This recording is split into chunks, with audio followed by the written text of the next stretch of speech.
Chaque jour, Charles et Carole vous présentent la leçon de l'école du sabbat.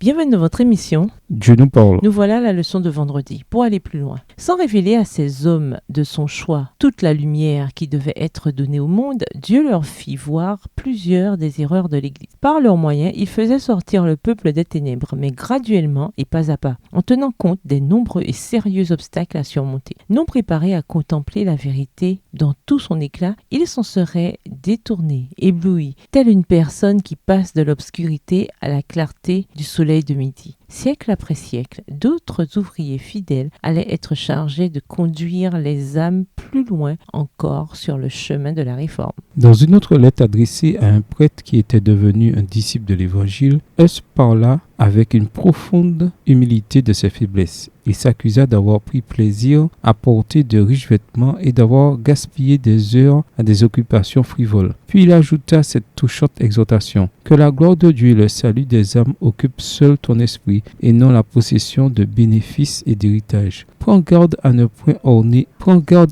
orner ta maison plus que ton âme, et donne surtout tes soins à l'édifice spirituel. Sois pieux et humble avec les pauvres, et ne dépense pas ton bien en festin. Si tu n'abandonnes ta vie et ne t'abstiens de vêtements somptueux et de superfluité, je crains que tu ne vois gravement châtié comme je le suis moi-même. Extrait du livre Tragédie des siècles, chapitre 6, page 96, livre écrit par Ellen G. White. À méditer, qu'est-ce que la lumière progressive? Pourquoi Dieu révèle-t-il la vérité?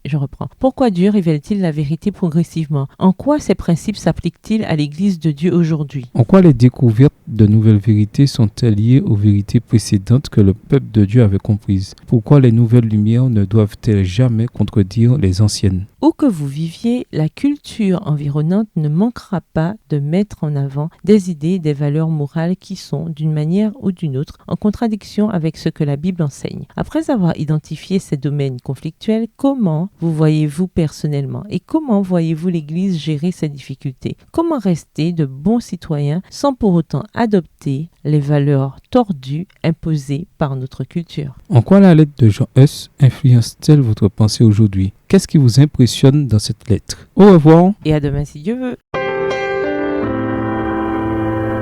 Dieu nous parle. Chaque jour, Charles et Carole vous présentent la leçon de l'école du sabbat.